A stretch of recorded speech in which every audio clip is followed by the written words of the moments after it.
할렐루야. 오늘도 함께 새해 첫 주 주일 예배에 나오신 우리 성도 여러분들 모두에게 하나님께서 부어주시는 크고 놀라우신 은혜와 또 사랑이 은총이 늘 넘쳐나기를 바랍니다. 우리 옆 사람 바라보면서 새해 복 많이 받으세요 하고 인사하겠습니다.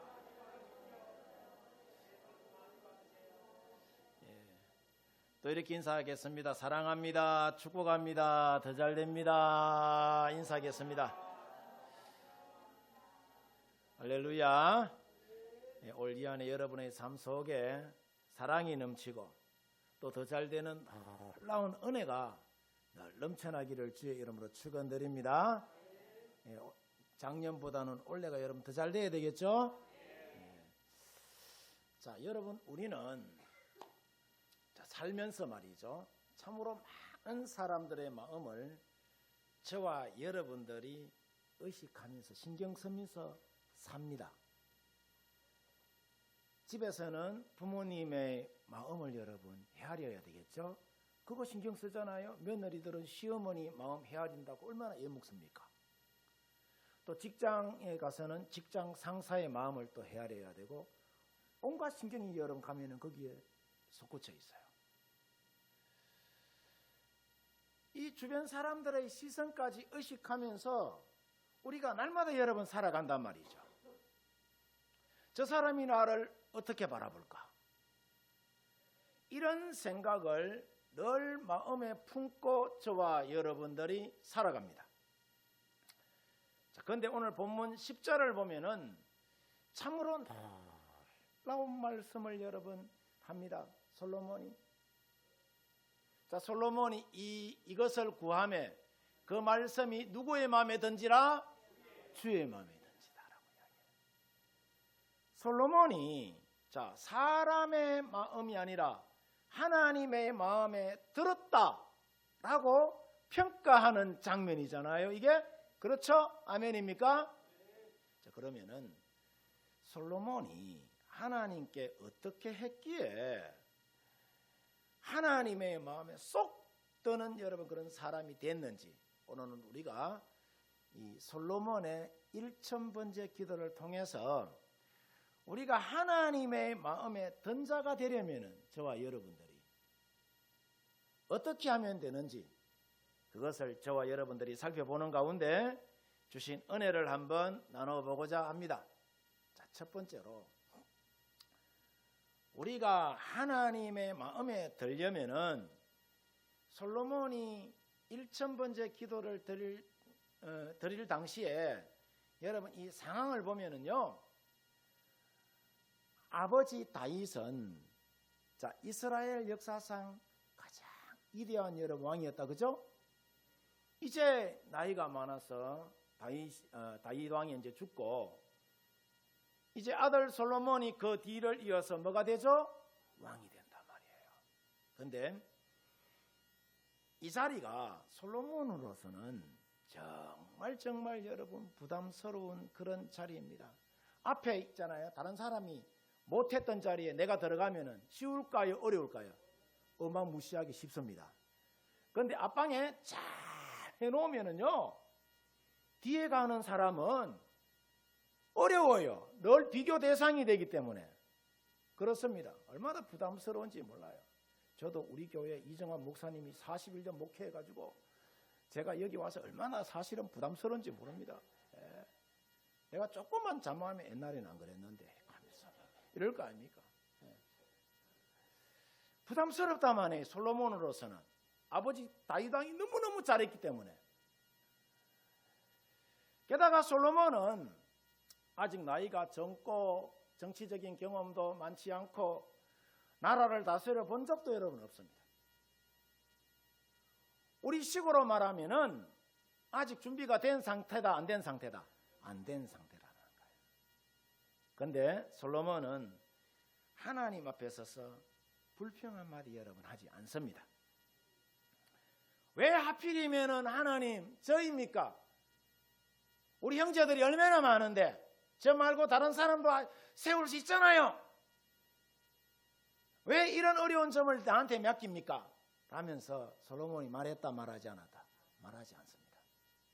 오히려 여러분 이렇게 말합니다. 8절 보면은 주께서 택하신 백성 가운데 있나이다. 그들은 큰 백성이라 수요가 많아서 셀 수도 없고 기록할 수도 없다라는 이야기를 해요. 이 말이 무슨 말이냐 하면은 나의 하나님 여호와여 주께서는 주의 종인 저를 우리 아버지 다윗을 대신해서 왕이 되게 해 주셨습니다. 그러나 저는 어린 아이와 같아서 굉장히 겸손한 표현이죠. 무슨 일을 해야 할지 판단할 수 있는 그런 지혜가 나에게는 없지만은 감사하게도 주님은 주님의 종인 저에게 주님께서 택하신 이 수많은 백성을 다스리도록 해주셨습니다. 라는 이야기예요. 그러니까 이 말의 의미는 왜 나에게 이런 무거운 짐을 지우십니까? 라는 원망 담긴 여러분 그런 말이 아니라 감사가 담겨 있는 그런 여러분 말씀이라는 거예요. 하나님 이 자리에 서 있는 그 자체가 저에게는 은혜입니다. 그저 이 백성을 맡겨주신 것 그 자체가 저에게는 감사라는 여러분 이야기예요. 해서 불평이라는 것은 어떤 상황에 내가 직면했을 때 나오는 것이 아니라 내 마음의 방향이 어디 있느냐에 따라서 불평이 여러 번 나오는 겁니다. 그래서 똑같은 상황 속에서도 어떤 사람은 불평하고 원망하는 여러분 사람이 있어요. 또 어떤 사람은 똑같은 상황이지만은 그 입술에서 감사가 여러 번 나옵니다. 자, 이스라엘 백성들이 광야에서 무너진 이유가 여러분 뭐냐 하면은 물론 광야라는 것이 환경이 나쁘기도 여러분 하겠죠. 그런데 그것 때문에 이스라엘이 무너진 것이 아니에요. 끊임없는 하나님을 향한 원망과 불평 때문에 이스라엘이 여러분 무너진 것입니다. 하나님은 그 불평을 단순한 말이 아니라 하나님을 신뢰하지 않는 그런 태도로 하나님이 보셨던 것입니다. 반대로 자, 그럼 감사가 뭐냐? 하나님 나는 지금도 주님을 신뢰한다는 그 믿음의 고백이 있는 것이 감사입니다. 그래서 감사는 하나님의 마음을 기쁘시게 하는 거예요. 아멘입니까? 자, 우리 8호 교회에 자, 올 한 해 표가 뭐예요? 하나님을 기쁘시게 하는 뭐다요? 신앙생활을 하자. 하나님을 기쁘시게 하는 신앙생활. 하나님을 기쁘시게 하는 신앙생활을 하려면 여러분 그럼 우리가 어떻게 하면 될까요? 저 적혀 있잖아요. 먹든지 마시든지 무엇을 하든지 하나님의 영광을 위하여서 나는 세원받은 사람이다 라는 그런 믿음의 고백이 있는 사람은 하나님을 기쁘시게 하는 거예요. 이런 사람이 여러분 새벽을 깨우는 것이고 이런 사람이 축복하는 마음을 갖고 있는 것이고 선교하고 복을 받는 여러분 그런 믿음을 갖고 열방을 향하여 여러분 나가는 거예요. 하나님이 복을 주실 때는 아무에게나 여러분 복을 주시지 않습니다. 어떤 사람에게 주시느냐? 감사하는 자에게 하나님이 복을 주시는 거라. 아멘입니까? 해서 감사라는 것이 뭐냐 하면은 감사는 우리 신앙생활에 있어서 뭐냐? 첫 출발점이 여러분 이 감사예요. 그래서 우리에게 감사가 회복이 되면은 하나님과의 관계가 회복되는 것이고 하나님과의 그 관계가 회복이 되면은 우리가 영육간에 복을 받는 사람이 여러분 됩니다. 오늘 우리의 삶을 돌아보면서 자, 혹시 내가 당연하게 여겼던 그런 은혜나 잃어버린 감사가 여러분 우리 가운데 있다면은 다시 성도 여러분들 회복하시기를 주의 이름으로 축원드립니다. 이렇게 감사하는 사람이 하나님의 마음에 많은 자다, 든 자라는 거예요. 하나님의 마음에 든 자. 아멘입니까? 그 다음 여러분 두 번째로 우리가 하나님의 마음에 들려면은 듣는 마음이 있어야 되는 거예요. 어떤 마음? 듣는 마음이 있어야 돼요. 오늘 성경 말씀 9절을 보면은 자, 솔로몬이 하나님께 이렇게 기도합니다. 듣는 마음을 누구에게 주사? 종에게 주사. 선악을 분별하게 해달라라고 여러분 그렇게 기도합니다. 여기서 말하는 듣는 마음이라는 것이 뭐냐? 단순히 귀로 소리를 여러분 듣는다는 그런 뜻이 아니에요. 하나님의 그 말씀 앞에서 주님 제가 순종할 준비가 되어 있다면서 내 생각보다 먼저 하나님의 뜻을 생각하는 마음이 뭐냐? 이게 듣는 마음이라는 거라. 그래서 우리가 부르는 찬송가 가운데에 찬송가 549장을 보면은 이렇게 여러분 말합니다. 내 주여 뜻대로 행하시옵소서. 온 몸과 영혼을 다 주께 드리니 이 세상 고락간 주 인도하시고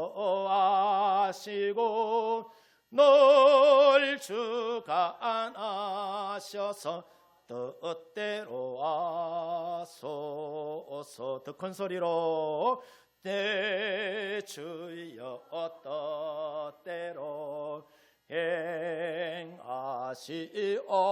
행하시옵소서. 큰 근심 중에도 낙심케 마소서. 주님도 때로는 울기도 하셨네. 널 주가 안하셔서 뜻대로 하소서. 내 주여 뜻대로 행하시옵소서. 내 모든 일들을 다 주께 맡기고 저천성 향하여 고요히 가리리. 살던지 죽던지 뜻대로 하소서. 아멘이십니까?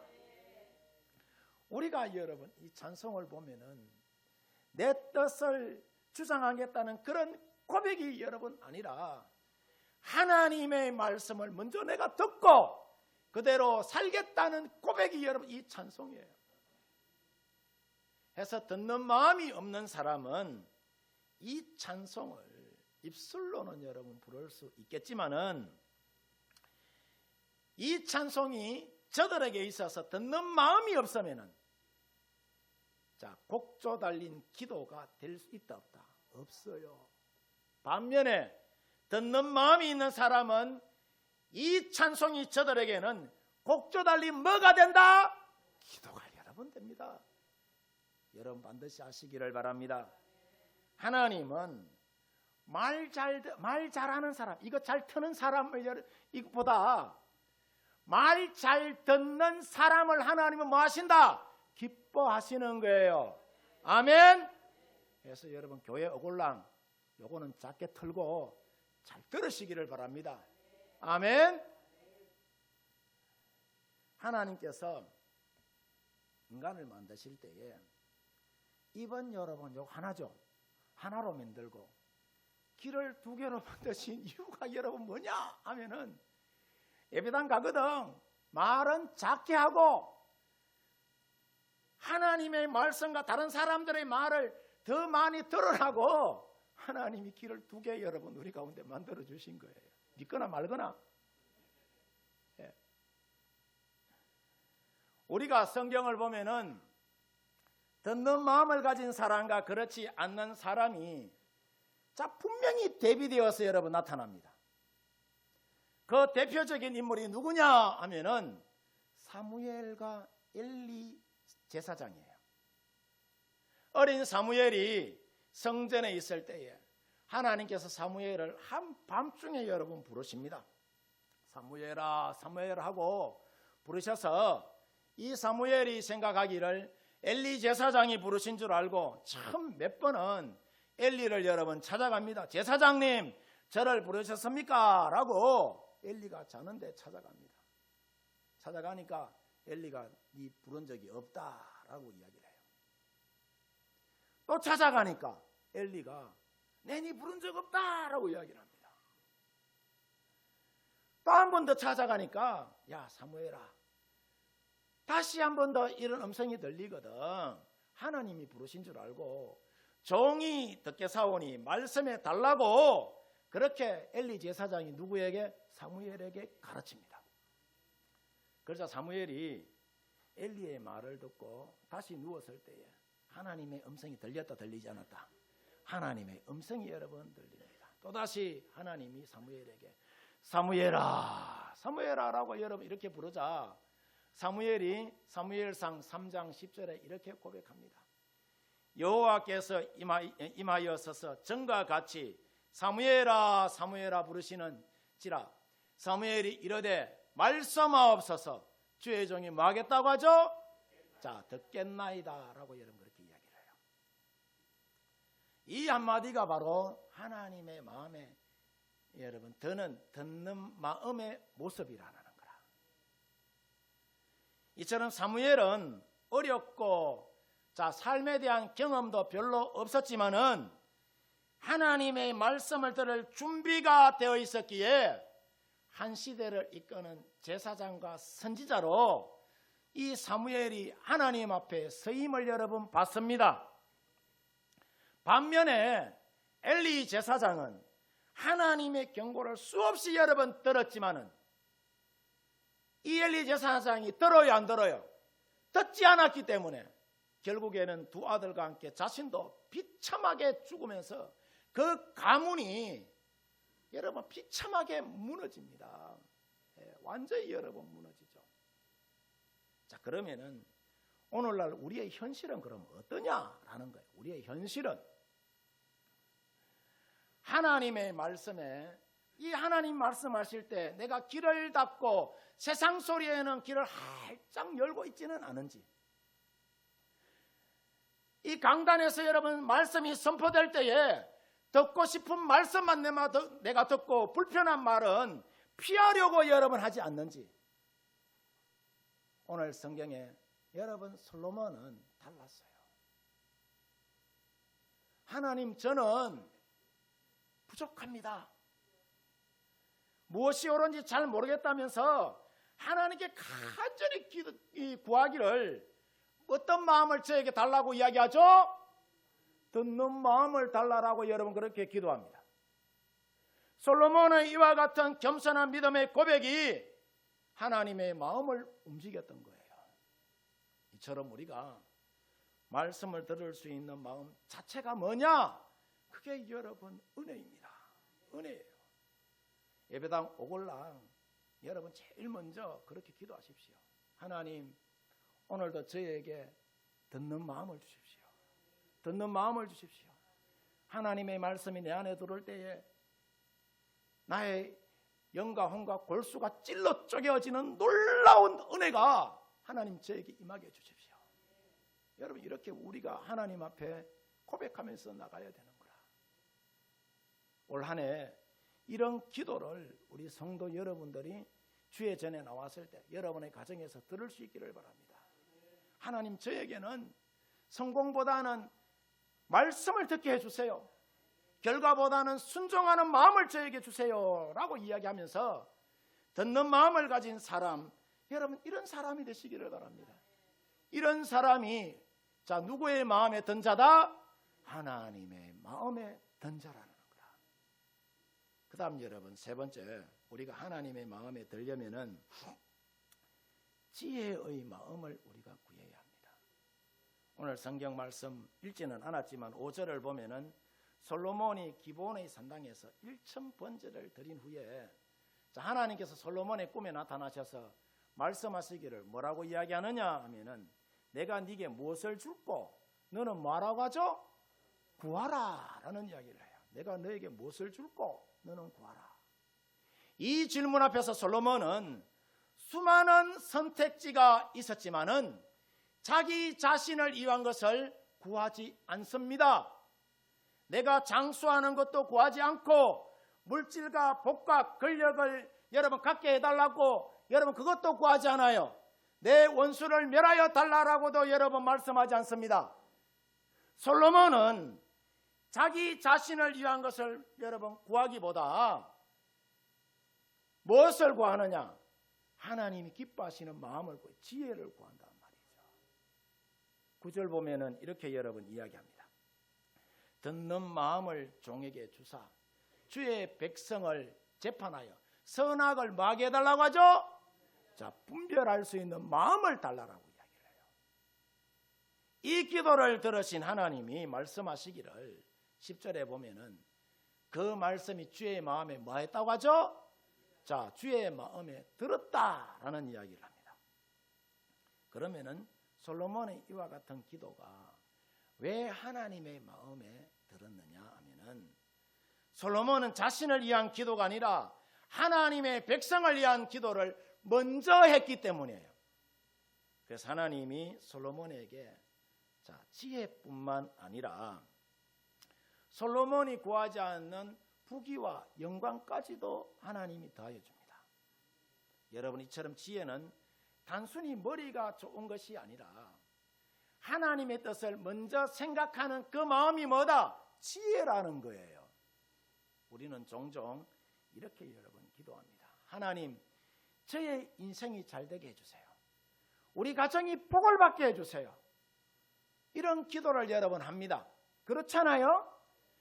근데 이 기도가 잘못된 기도라는 것이 아니라 한 걸음 여러분 더 나아가서 우리가 여러분 이렇게 기도할 수 있는 넉넉한 마음이 나에게 있어야 돼.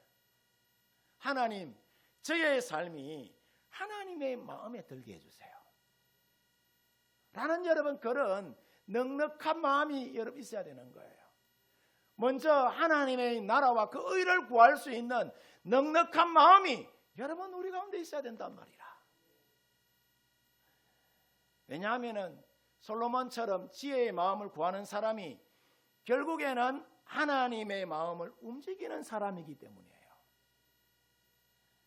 오늘 주신 말씀을 다시 한 번 더 정리해서 말씀을 드리자면은 솔로몬이 하나님의 마음에 들었던 이유가 뭐냐? 첫 번째는 솔로몬에게는 어떤 마음이 있었다? 감사하는 마음이 있었는 거예요. 두 번째는 듣는 마음이 있었어요. 듣는 마음이. 그 다음 세 번째는 선악을 분별하는 지혜의 마음을 얻기를 솔로몬이 어떻게 해요? 간절히 여러분 구했다는 거예요. 그래서 하나님의 마음에 든 자라라고 하나님이 축혀 세워주신 거예요. 여러분 모두 올 한 해를 살면서 이 세 가지 마음을 가슴에 여러분 늘 품고 우리가 살아간다면은 우리 역시도 하나님의 마음에 드는 그런 삶을 저와 여러분들이 살아가게 될 줄 믿습니다. 여러분 모두 솔로몬처럼 하나님의 마음에 드는 성도 여러분들이 되시기를 주의 이름으로 축원드립니다. 축원드립니다.